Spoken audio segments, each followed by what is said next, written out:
8차 시의 학습 목표는 다음과 같습니다. 먼저 제품 백로그를 작성 및 적용할 수 있습니다. 그리고 스프린트 백로그를 작성 및 적용할 수 있습니다. 마지막으로 스프린트 태스크 보드 및 번다운 차트를 작성 및 적용할 수 있습니다.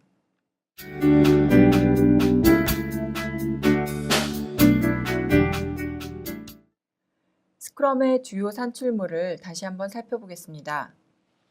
제품 책임자가 작성하는 제품 백로그, 그리고 팀과 제품 책임자 스크럼 마스터가 함께 작성하는 스프린트 백로그, 그리고 스크럼 마스터의 주관으로 진행되는 일일 스크럼의 산출물이 있습니다. 이번 시간에는 이 세 가지 산출물에 대한 작성 및 실습을 진행하도록 하겠습니다. 먼저 제품 백로그 작성 실습입니다. 제품 백로그에서 여러분들이 기억하셔야 될 내용은 우선순위가 있는 요구 명세라는 것인데요. 이 요구 명세는 구현에 대한 디테일을 고민하실 필요가 없습니다. 여러분들이 이 제품에서 구현하면 좋겠다고 생각되는 다양한 요구와 아이디어들을 마음껏 삽입하실 수도 있고 수정하실 수도 있고 삭제하실 수도 있는데요.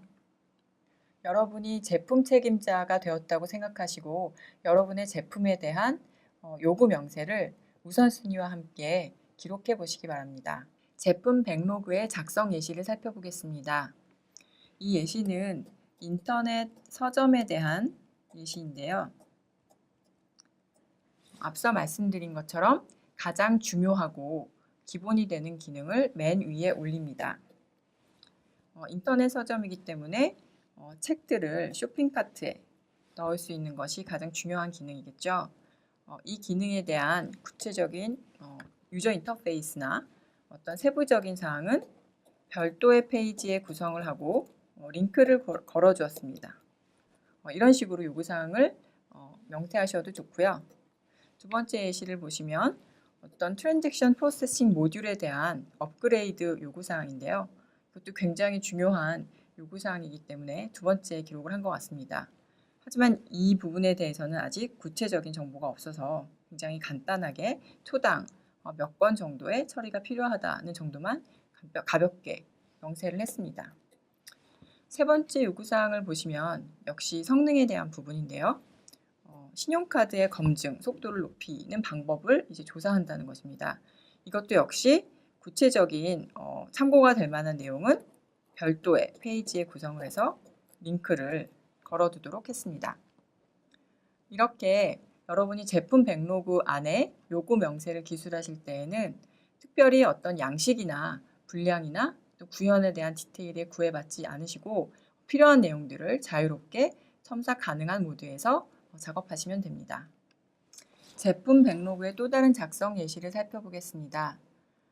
이번 예시에서는 가장 중요한 우선순위 부분 그리고 요구 명세 부분 이외에도 요구 명세에 대한 일련 번호 그리고 대략의 작업 예상 소요 시간 그리고 이 제품에 대한 요구사항을 건네준 어떤 다른 직원의 이름까지도 기록을 하고 있습니다. 이렇듯 특정한 어떤 양식에 구애받을 필요는 없고요. 여러분께서 우선순위화된 요구사항에 대한 기록이라는 점을 염두에 두시고 작성하시면 됩니다. 여기에서 요구사항을 보시면 각각의 요구사항에 카테고라이즈한 모습들을 볼 수 있는데요. 세부 요구사항을 이렇게 분기해서 디테일하게 작성하고 거기에 관련된 작업 소요 예상 시간을 기록하실 수도 있습니다.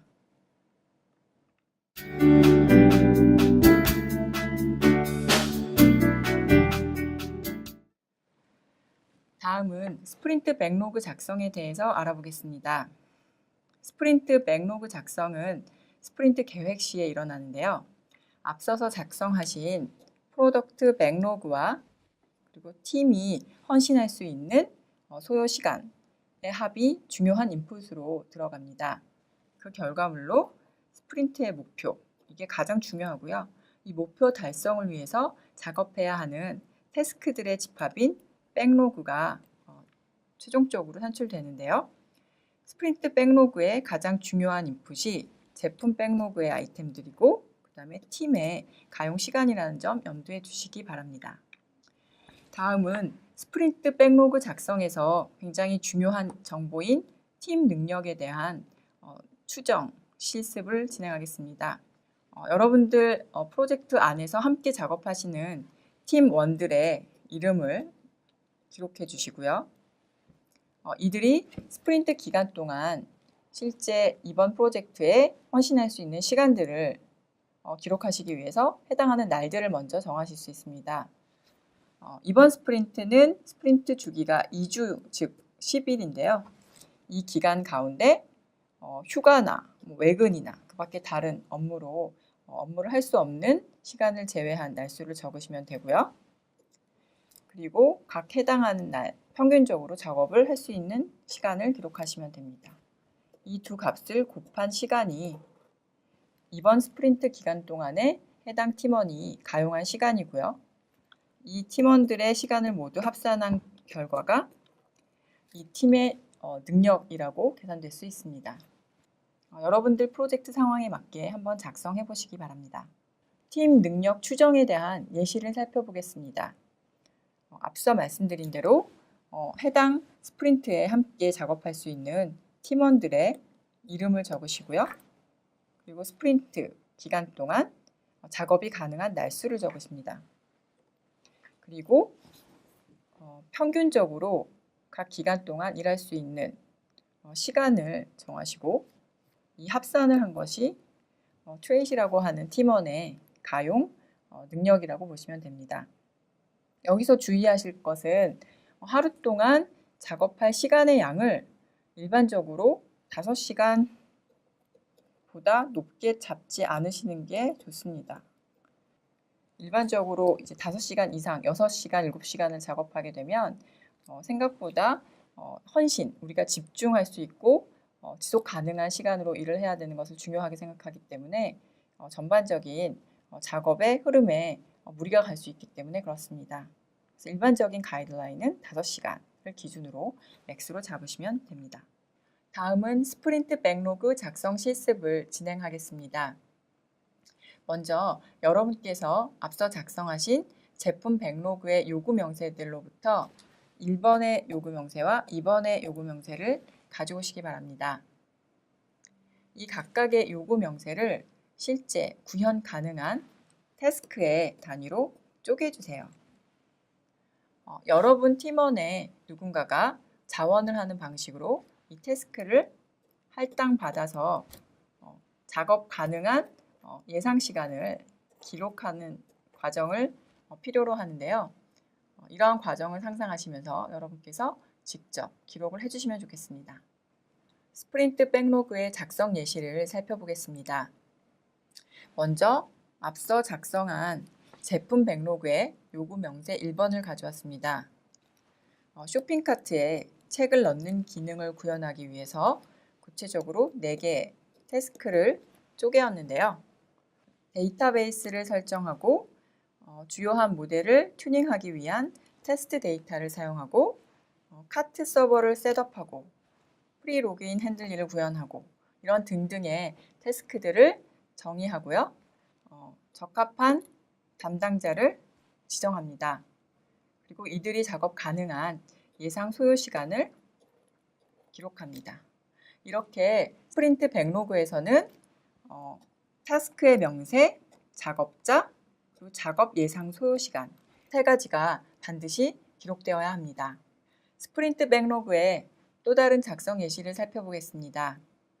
앞서 말씀드린 것처럼 작업, 담당자, 요구사항 명세, 그리고 작업 예상 소요 시간이 들어가고요. 그리고 태스크의 명세를 할 때 주요 작업별로 구분하여 세부적인 내용들을 기록할 수 있습니다. 그리고 작업자가 아직 확정되지 않은 경우는 TBD로 마크를 해서 관리를 할 수 있고요. 여기 시간을 보시면 40이라고 하는 시간이 맥스로 나와 있는데요. 이 스프린트가 15일 동안 진행되고 있기 때문에 최대한 가용한 시간은 꽤 크지만 일반적으로 하나의 태스크에 최대 40시간 이상을 할당하지는 않습니다. 할당 시간은 관리가 가능한 크기로 최대한 작을수록 좋은데요. 담당자가 정해지지 않거나 아직 요구사항에 대한 명세가 확정되지 않았을 경우에는 맥스 값으로 40을 잡으면 적당하다고 생각됩니다.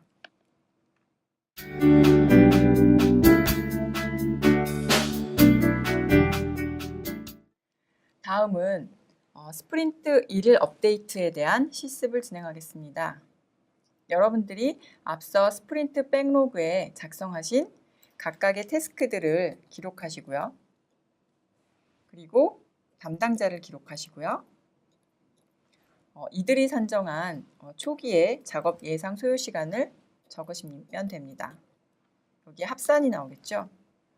이렇게 적으신 다음에 1일 스크림을 통해서 스프린트 주기가 진행됨에 따라 이 값들이 변화하는 것들을 업데이트 하시는 방식으로 실습을 진행하시면 됩니다. 예시를 살펴보겠습니다. 앞서 제품 백로그로부터 왔던 첫 번째 요구사항에 대한 태스크가 4개가 있었는데요. 각 담당자가 있고 그 다음에 작업 예상 소요 시간이 있고 스프린트 기간이 지남에 따라 이 값들도 줄어들고 있죠. 이렇게 줄어드는 값들의 현황을 보기 위해서 우리가 배운 번다운 차트를 활용할 수 있습니다. 스프린트 1일 업데이트의 현황은 다음과 같이 번다운 차트를 이용해서 추적할 수 있는데요. 스프린트 기간 중에 작업 소요량이 줄어드는 현황을 다음과 같이 볼 수 있습니다. 번다운 차트의 Y축에는 팀의 전체 작업 소요 예상 시간이 들어가고요. X축에는 스프린트의 주기값이 날수로 들어갑니다. 따라서 시간이 지남에 따라 팀원들의 작업 양이 줄어드는 현황을 쉽게 볼 수 있습니다. 스프린트 1일 업데이트를 관리하고 추적하기 위한 방법으로 가장 많이 사용하는 것 중에 하나가 스프린트 태스크보드의 활용입니다. 보시는 바와 같이 스프린트 백로그에 요구 명세들을 태스크화해서 그 진행 상황을 추적할 수 있는 방법인데요. 태스크보드는 크게 해야 할 일, 진행 중인 일, 완료한 일로 구분해서 관리를 하는데요. 스프린트 백로그에 요구 명세로부터 나온 태스크들을 투두 부분에 붙이시고요. 시간이 지남에 따라 데일리 스크럼을 통해서 진행 중인 상태로 갔다가 완료 상태로 이동하는 방식으로 태스크의 진행 현황을 관리하고 있습니다. 태스크보드는 여러분들께서 온라인 도구를 사용하시면 더욱 편리하게 많은 기능들을 활용하실 수 있는데요. 트렐로라고 하는 도구가 많이 사용되고 있어서 간단히 소개해드리겠습니다. 트렐로는 trello.com에 간단한 회원가입과 함께 무료로 사용하실 수 있는데요. 여러분들이 여기서 프로젝트를 생성하시면 해당 프로젝트의 태스크보드가 생성이 됩니다. 이것이 바로 그 태스크보드인데요. 이 보드 안에는 프로젝트의 진행 현황을 구분하여 관리할 수 있도록 여러분이 리스트를 작성하실 수 있습니다. 여기가 해야 할 일, 진행 중인 일, 그리고 완료한 일이겠죠. 이 각각에 대한 카드라고 얘기를 하고 있는데 이게 바로 우리가 앞서서 본 포스트잇의 태스크였죠. 이 태스크들을 이렇게 카드로 붙여서 관리할 수 있는 기본적인 원리를 이용하고 있습니다. 트렐로는 잘만 사용하면 굉장히 많은 기능들이 있어서 여러분의 작업을 편리하게 해줄 수 있는데요. 보드 안에 리스트도 여러분들께서 필요하신 만큼 생성을 하실 수가 있고 각 리스트에 있는 카드 안을 보시면 굉장히 다양한 부가적인 기능들이 있어서 편리하게 활용하실 수 있습니다. 여러분 프로젝트에 팀원들도 이렇게 등록을 하셔서 여러분이 생성하신 태스크의 오너로 담당자들을 이렇게 할당을 하실 수 있고요. 이 모든 환경은 위즈윅으로 구현이 되어 있기 때문에 굉장히 손쉽고 재미있게 활용하실 수 있습니다. 이런 모든 변경에 대한 내용들은 액티비티 스트림으로 제공을 하고 있어서 업데이트에 대해서 빨리 파악을 하고 대응할 수가 있습니다. 트렐로는 인터넷으로도 사용하실 수 있지만 스마트폰 앱으로도 굉장히 잘 만들어져 있어서 동기화하시거나 수시로 업데이트하고 활용하시기에 굉장히 편리하게 제공하고 있습니다.